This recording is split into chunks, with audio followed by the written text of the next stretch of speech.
Buenas tardes. Bueno, a continuación hacemos la revisión del examen.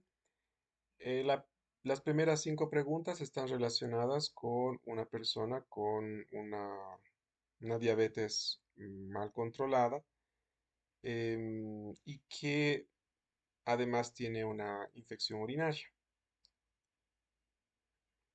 Y había que relacionar las ideas que estas personas tuvieran con respecto a su problema, con el tipo de personalidad que pudieran tener. La primera persona dice, qué bien, ahora seguro me tendrá que internar y así podré librarme de ir a hacer la auditoría en Chayapata, que es un pueblo muy pequeño y frío en el altiplano. Bueno, esta manera de enfocar la enfermedad como que para sacarle una ventaja, para evitar hacer un trabajo en un lugar pues inhóspito o incómodo, es muy compatible con una persona que tiene rasgos de personalidad disocial. Por otro lado, el segundo caso de una persona que dice, no, no, no, no, mi tío Aurelio también se internó por lo mismo antes de morir. Ni de broma me internaré, me voy a morir si me interno. Esta persona que está como que anticipando algo terrible, algo catastrófico, tiene rasgos de una personalidad de tipo evitativo. Em, Otra manera, el siguiente inciso dice, maldita sea, ojalá no me interne. Justo mañana teníamos que ir a Chayapata a hacer una auditoría a los almacenes. No puedo faltar. El personal de allí es tan ineficiente, dice la persona. Bueno, este es a todas luces alguien que no, no permite que otras personas hagan el trabajo. Se ve que es muy perfeccionista y además muy cumplido con su deber. Lo que denota unos rasgos de personalidad obsesivos. El otro dice, de seguro me dirá que estoy muy mal y me recetará algún medicamento caro. Estos son unos pillos, ¿no? Hablando de los doctores. He leído que tienen acuerdos con laboratorios y solo te recetan medicamentos de ellos. Así se aprovechan de nosotros. Entonces acá estamos viendo una persona que es muy desconfiada y que denota una personalidad más bien de tipo paranoide. Y finalmente tenemos a alguien que dice que mi estado de salud es grave, que mi diabetes está descontrolada. Era mejor que me vaya a Santa Cruz, a la clínica de mi primo. Esa sí es una clínica de verdad. Allí todos los especialistas han hecho su especialidad en el exterior, pues denotando una personalidad de tipo más bien narcisista. El siguiente pareo es el de, bueno, había que relacionar síntomas muy característicos de alteraciones mentales con su respectivo síndrome. Entonces teníamos, por ejemplo, que las alucinaciones eran característicos de un síndrome psicótico, que la desorientación era característico de un síndrome de delirio, que la euforia era característico del síndrome maníaco, que el insomnio podía ser una característica o parte de un síndrome ansioso y que la amnesia retrógrada era característica de un síndrome de deterioro. Luego ya tenemos las preguntas relacionadas a casos clínicos. El primer caso es de una mujer de 45 años, Julia, que dice es jefa de prensa de una cadena de televisión, viuda, es ingresada por síntomas de un síndrome coronario agudo y después de 5 semanas de hospitalización le dan de alta, pero por el problema cardíaco que tuvo, termina con una insuficiencia cardíaca clase funcional 2/3, que en realidad era 4. No sé por qué he puesto clase funcional 2/4. Bueno, bueno, pero era pues, una afectación en su capacidad física, pues evidente, ¿no? Dice, 2 meses tras el alta se queja de insomnio, y este insomnio está relacionado, por lo que ella comenta, pues a muchas preocupaciones en relación a todo lo que ella ya no puede hacer por su problema, acerca de las limitaciones, más que todo físicas, que está teniendo. Ya no puede trabajar, por lo menos no presencialmente, tiene que ser cuidada por los hijos, ¿no? Y le preocupa además muchísimo que pueda volver a ponerse muy mal y a internarse, algo que ella pues espera que no sea así porque la pasó seguramente muy mal en la hospitalización. La primera pregunta dice, ¿cuál de los siguientes es correcto? A. Julia ha desarrollado un trastorno de estrés postraumático. No podía ser, porque no nos dan datos específicos de este tipo de trastorno. No nos dicen que ella tenga pesadillas, no nos dicen que tenga recuerdos intrusivos, muy vívidos, de algún momento específico de la internación. Em, es decir, recuerden que en el trastorno de estrés postraumático debiera haber un evento así muy específico donde la persona se sintió extremadamente aterrada de que su vida en este caso pudiera perderse. Pero no, lo que ella dice es, no la pasé bien, no quiero volver, pero no especifica algún evento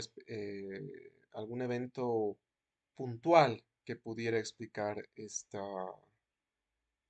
trastorno, ¿no? Del trastorno de estrés postraumático.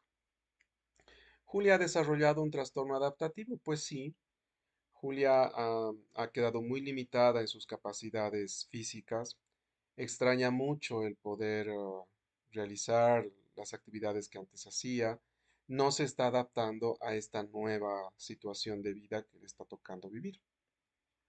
Julia desarrolló fobia a los hospitales. No, tampoco no hay datos de que ella pudiera haber desarrollado realmente una fobia al hospital. Lo único que ella argumenta es ojalá no llegue allá, que no podríamos considerarlo como una fobia, porque pues realmente a nadie le gustaría llegar a un hospital. Y el, la- el dato, los datos que podrían haber sugerido una fobia al hospital serían que, por ejemplo, se describiera que Julia, a pesar de tener, no sé, algún problema físico importante, eh, doloroso o cualquier otro signo o síntoma sugerente de una patología, Julia evitara estar en el hospital o que en el hospital ella experimentara intensos síntomas de ansiedad. O sea, en ningún lado del caso se especifica eso. D. Julia desarrolló un trastorno de ansiedad generalizada. Acá la preocupación de Julia es básicamente que no puede hacer lo que hacía antes y ojalá no pueda, no vuelva a ponerse mal, ¿no? Pero no hay otros motivos de preocupación, no nos describen que Julia esté preocupada por muchas cosas todo el tiempo. Julia desarrolló un trastorno de distrés corporal.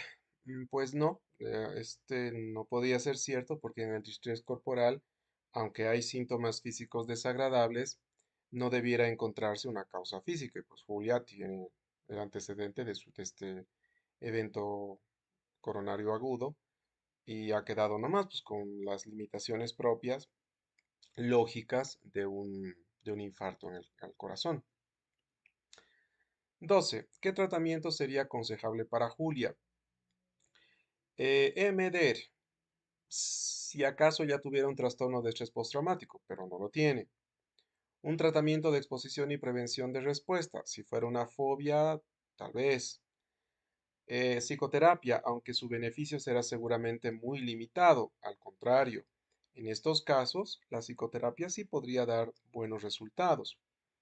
El único cuadro, o los únicos cuadros donde la psicoterapia tiene limitaciones muy grandes es en el trastorno de distrés corporal, en el trastorno hipocondriaco y luego lo hemos visto también en el trastorno facticio. Ninguno, o quizá psicoterapia e incluso algún inhibidor selectivo de la recaptación de serotonina. Sí, les había explicado que en los trastornos adaptativos a veces solamente hay que esperar a que la persona se adapte, pero si el factor estresante es esperable que sea duradero, además que sea intenso, a veces sí es mejor iniciar un antidepresivo y o enviar a la persona con un psicoterapeuta. Otra pregunta. Ah, y además dice propranolol por varios meses, ¿no? El propranolol se utiliza en el trastorno, en el trastorno eh, de ansiedad social, pero no por varios meses, solamente en situaciones puntuales y si acaso en el trastorno de estrés postraumático. ¿Qué rasgo de personalidad es descrito en Julia? Bueno, pues es claro que Julia tiene rasgos obsesivos de personalidad, ¿no? Y es justamente ese uno de los factores que quizás está, que quizás está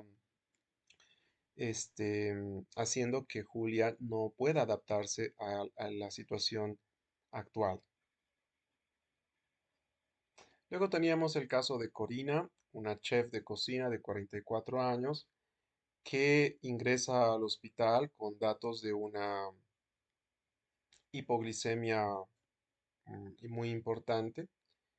Y el caso también nos dice que ha estado, ha ingresado a- al hospital en varias oportunidades para investigarse por qué es que tiene estos cuadros de hipoglicemia que se han ido repitiendo alrededor de 5 veces ya. Pero después de muchos estudios, al final y no han encontrado una causa evidente. La hermana además informa que estos problemas de salud tan misteriosos los tiene desde que ella tenía 25 años y que han causado mucho menoscabo en el funcionamiento familiar y económico de la paciente, ¿no? Porque debido a los estudios, a las internaciones, ha sido necesario erogar grandes cantidades de dinero. Además indica que en realidad, bueno, que en la familia todos son saludables, a excepción del padre, que fue diabético y falleció hace casi 2 años, y que los síntomas empezaron más o menos como que con dolores de cabeza, mareos, luego hubieron dolores abdominales, menstruaciones extremadamente dolorosas, y esto ha hecho, claro, que al ser síntomas que no obedecían a ningún cuadro físico específico, pues se repitieran. Incluso dice la hermana que en algún momento le lastimaron el esófago de manera accidental. Y realmente el menoscabo en la vida de Corina es tan importante, especialmente en la parte laboral, que no le va a quedar de otra que jubilarse, ¿no? A pesar de que la jubilación implicará que Corina reciba mucho menos dinero. Recuerden que ella ya tiene problemas económicos, entonces realmente dejar de trabajar le va a suponer un gran perjuicio. Entonces la pregunta era, con respecto al diagnóstico probable de Corina, ¿es cierto? ¿La hipoglicemia actual invalida el trastorno de distrés corporal? Pues sí, porque para hacer el diagnóstico de un trastorno de distrés corporal no debiera encontrarse ninguna causa física.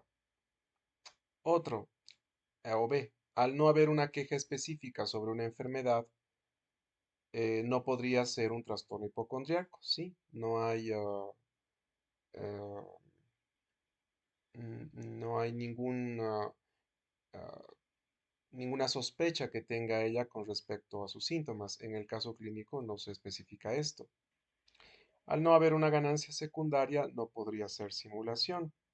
Sí, porque ganancia secundaria sería que Corina quisiera, por ejemplo, jubilarse para recibir un monto de dinero y estar tranquila y feliz descansando. Pero por el contrario, esa jubilación a ella le supone un perjuicio. Entonces, los cuatro acá son correctos. Otro. Al final de la entrevista, la hermana dice, cuando fui a socorrer a mi hermana, fui a buscar alcohol para empapar un algodón y hacerle volver en ella, ¿no? Para ponérsela en la nariz, seguramente. Me pareció raro encontrar aún en su botiquín varias jeringuillas de insulina, y la hermana dice que supongo eran de mi papá, pues él vivía con ella y era insulino requiriente, el padre. Pobre, dice, lo debe extrañar mucho para no haberse deshecho de ellas. Con esta nueva información, ¿qué trastorno mental es más posible que tenga Corina? Pues ya habíamos dicho que no es ni un trastorno de distrés corporal, ni es un trastorno hipocondríaco, em, tampoco se podría tratar de una simulación. Y la respuesta aquí es que Corina tiene un trastorno facticio. Está en rojo el E, pero en realidad es facticio, ¿no? Es decir, lo que ella está buscando es que ella sea la enferma, de estar siempre bajo la supervisión de los doctores y mantener ese rol de enferma. Entonces ahí la respuesta es D. El tratamiento de Corina será, considerando que es un trastorno facticio, muy efectivo. Solo harán falta breves intervenciones psicoterapéuticas y ya, será como coser y cantar. No, habíamos dicho que el trastorno facticio es un trastorno de difícil manejo, de difícil tratamiento, porque muchas veces la persona ni siquiera quiere ser tratada. No hay un tratamiento como tal, en realidad habría que dar parte a las autoridades. Eso sería en el caso de una simulación, pero no en el caso de un trastorno facticio. Largo, y se deberán hacer uso de antidepresivos. No, los antidepresivos nada tienen que ver en el tratamiento del trastorno facticio. Largo y difícil, en base a psicoterapia, ese sí. Y dice en base a benzodiazepinas. No, las benzodiazepinas no se utilizan para este trastorno. Siguiente caso.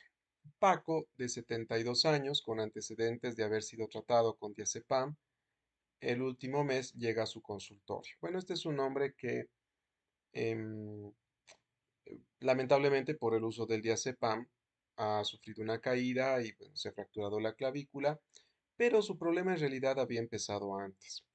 La hija ya describe un comportamiento imposible, muy difícil, ya desde los últimos 4 meses.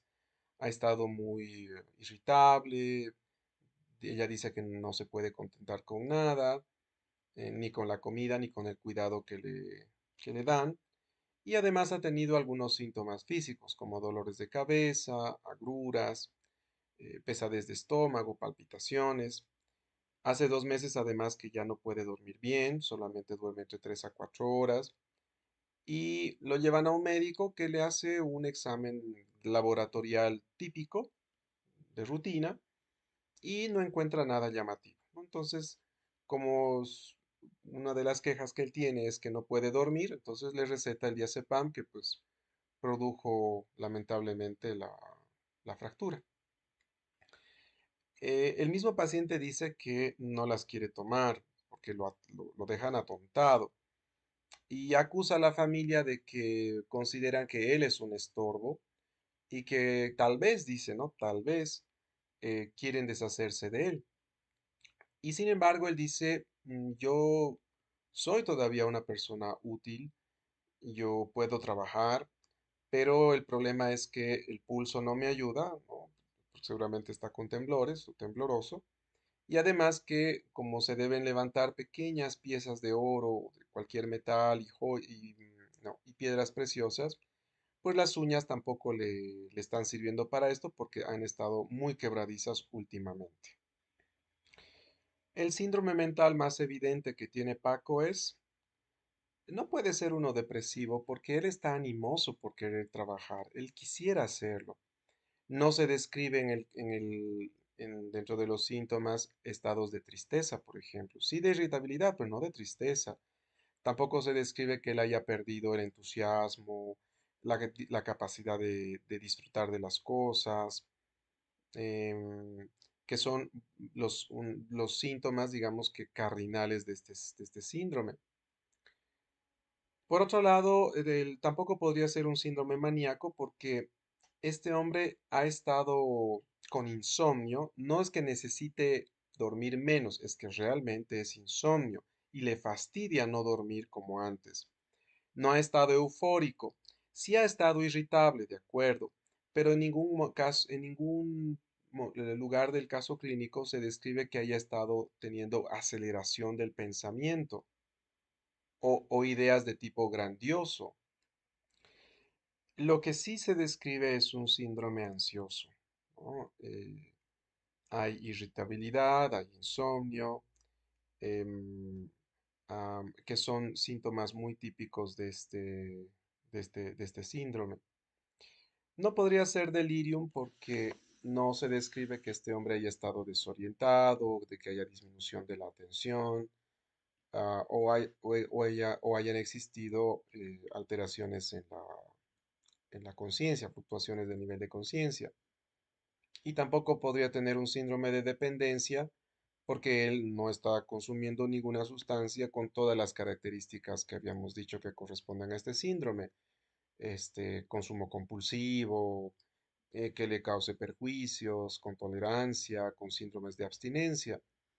Si bien él ha recibido el diazepam, pues ha sido eh, una prescripción que él incluso no quiere tomarla. La idea parece que ya se quieren deshacer de mí, que es lo que él dice en algún momento, pues no puede ser una idea delirante necesariamente, porque puede darse el caso de que realmente una familia se quiera deshacer de un familiar adulto mayor. Más parece sobrevalorada, ¿no? En el sentido de que pues él está fastidiado con todos los síntomas que tiene y hay un constante estado de irritabilidad. Y es la irritabilidad lo que está distorsionando su pensamiento, o sea, sus ideas. Entonces, la respuesta aquí era que esta idea es sobrevalorada. Ahora, no podría ser obsesiva porque si ese fuera el caso, la persona misma se tendría que dar cuenta que es errada o falsa, pero además debiera ser una idea intrusiva, parásita, que tampoco se describe que sea así en el caso. No podría ser una nihilista porque en las nihilistas las ideas están en relación a la desaparición de todo, a la finalización de la vida, del universo, que bueno, no es el caso. Y tampoco podríamos decir que sea una idea disgregada, porque en las ideas disgregadas la persona dice cosas pero que no se entienden. Y esta persona da un discurso que se entiende más bien bastante bien, ¿no? Todo lo que está señalado en plomo es lo que él ha dicho y se entiende perfectamente. De ninguna manera podría decirse que sean ideas disgregadas. Otra pregunta. Por los datos recopilados, ¿qué causa física o psiquiátrica debería descartarse primero en este paciente? Mm, la enfermedad de Parkinson, pues no, es decir, tiene otras características la enfermedad de Parkinson. El temblor es específico. Habría que, el caso clínico debiera dar datos, por ejemplo, no sé, de rigidez, de signo de rueda dentada, de encorvamiento al caminar, y esto no se describe en el caso del paciente.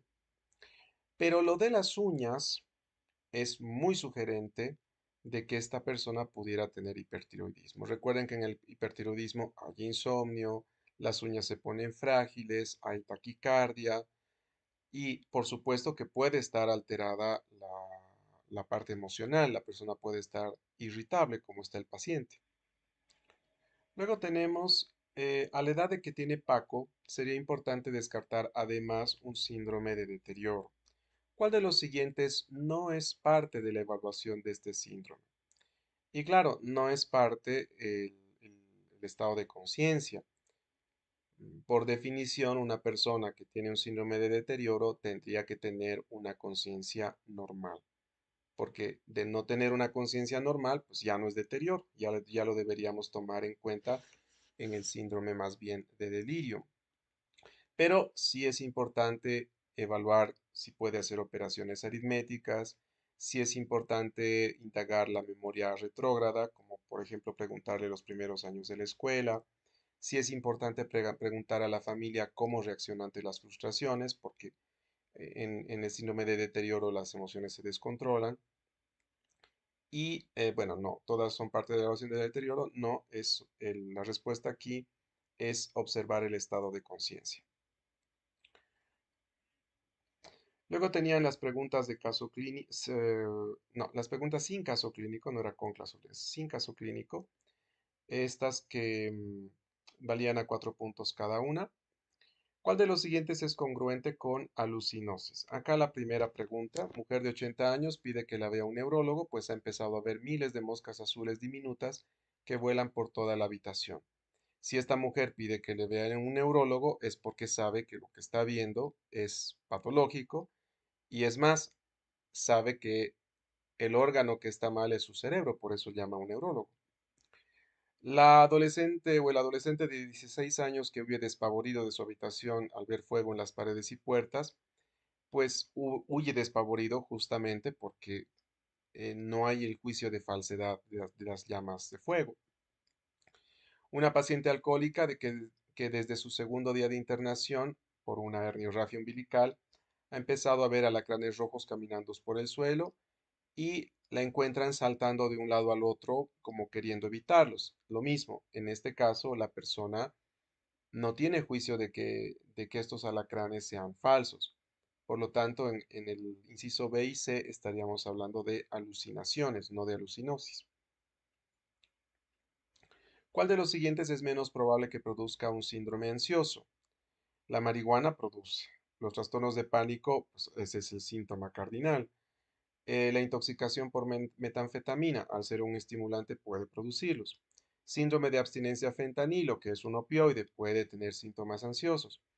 El propanolol, por el contrario, más bien, si ustedes recuerdan, se utiliza como tratamiento para el trastorno de estrés postraumático y o para el trastorno de ansiedad social. Entonces, esa era la respuesta, porque es menos probable que el propranolol produzca este síntoma. ¿Cuál de los siguientes es un ejemplo de idea autorreferencial? El primer caso es más bien una idea de tipo paranoide. El segundo caso, pues es una idea, no sé, entre paranoide, persecutoria. En el tercer caso, eh, podríamos catalogar esta idea como de tipo hipocondríaca. Y en el último caso, parece una idea de minusvalía. Pero en ninguno de ellos se corresponde con una idea autorreferencial. Creo que la primera vez que me sentí realmente asustado fue cuando un toro logró salir de su corral y corrió justo hacia mí. Mi tía me vio y me arrastró dentro de la casa en el último momento. El tipo de memoria que ha evocado esta persona es retrógrada episódica. Una compañera de tercer año, pues va con ustedes y le habla de una de sus hermanas que ha tenido unas alucinaciones visuales, creo que, no, auditivas y alguna visual más. Em, Estas alucinaciones tienen la característica de ocurrir poco antes de que ella se vaya a dormir y poco después de despertar del todo, o poquito antes de despertar del todo. Con estos datos, ¿qué es lo que podría decirle a su compañera? Pues le, le debe tranquilizar porque es un fenómeno normal asociado al sueño. Específicamente aquí estaríamos hablando de las alucinaciones hipnagógicas e hipnopómpicas.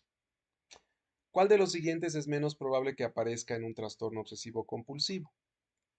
Pues esta que es, tengo que revisar todos y cada uno de los pestillos de las ventanas y cerrojos de las puertas, pues unos espíritus me ordenan hacerlo. En este caso, estaríamos frente a una persona con un síndrome psicótico, no frente a una persona con trastorno obsesivo compulsivo. Los otros sí son eh, eh, compulsiones, u obsesiones, ¿no? Que son típicos del síndrome. ¿Cuál de los siguientes no se usa en el tratamiento de ansiedad generalizada? Pues la sertralina, el citalopram, la fluoxetina son antidepresivos inhibidores selectivos de la recaptación de serotonina. La lamotrigina, en cambio, es un anticonvulsivante y no se utiliza en este trastorno. Es característica del trastorno de estrés postraumático complejo. Todas ellas, excepto el desapego emocional. Perdón, todas ellas son características del trastorno de estrés postraumático, pero solamente el desapego emocional es característico del trastorno de estrés postraumático complejo, porque las pesadillas, los recuerdos vívidos, la hipervigilancia y la evitación de estímulos están en cualquier trastorno de estrés postraumático, ¿no? Sea o no complejo, pero el desapego emocional solamente en el complejo. Promover la gestión de emociones negativas, enseñar técnicas de relajación muscular progresiva, orientar sobre comunicación asertiva, puede usarse como parte del tratamiento de o en, pues en todos, en el trastorno de ansiedad generalizada, en el trastorno adaptativo, en el trastorno de ansiedad social. em, y en realidad esto se aplica a todas las enfermedades mentales. Básicamente, estas acciones son las de mejorar la salud mental de una persona. Y finalmente, los siguientes son trastornos del curso del pensamiento, excepto. La incongruencia es, la logorrea también, pero la ecolalia es un trastorno de la conducta. ¿Se acuerdan? Estaba junto con la ecomimia, con la ecopraxia.